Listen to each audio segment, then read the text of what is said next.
Augusta's resonance liberation literally freezes time as she obliterates everything around her. But wait, why isn't the next wave spawning? Is this supposed to happen? Well, actually, yes. Let me explain.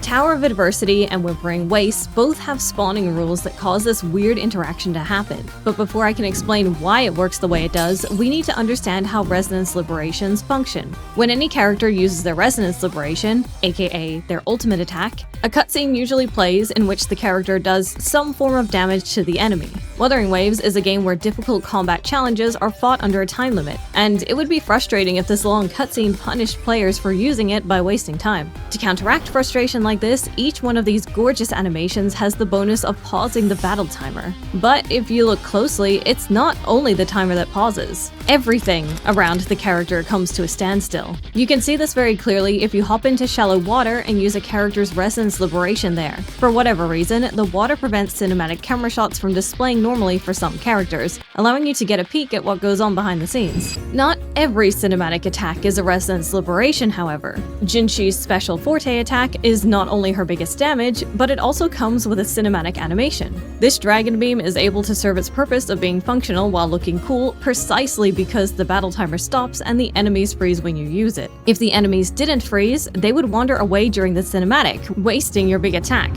which is exactly what happens when you play in co-op. If you've ever hopped into co-op with a friend only to feel like you're missing a lot of your big attacks, it's not just you. In co-op mode, the usual time stop we're used to during cinematic moves doesn't activate, presumably so as not to slow down the experience of the people you're playing with. This means that Jinshi will suddenly find herself whiffing her beam attacks, and your party will suddenly find themselves with the collective aiming skills of stormtroopers. This isn't the only thing that makes co-op feel a bit weird. Dodges also lose their slow motion effect, which can totally throw off your timing. Notably, while this time stop effect is nullified by co-op, abilities that stagnate the enemies are under no such limits. This is why Frolova's Forte nuke still freezes enemies even in co-op mode. Stagnation and time stop both work differently. Notably, the same Forte attack does not pause the battle timer in spite of its long animation. This brings us to Augusta and how the mechanism of her resonance liberation actually functions. The skill description of her second resonance liberation states that time is temporarily stopped for 7 seconds.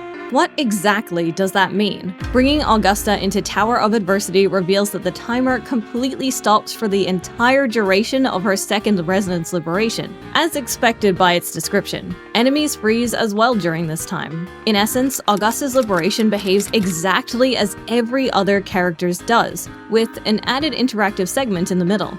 On the other hand, if we take Augusta into co-op, enemies stay mobile for the duration of her liberation. In other words, every part of this liberation behaves exactly as we'd expect it to. After all, she does not stagnate enemies, and time stop doesn't work on enemies in co-op.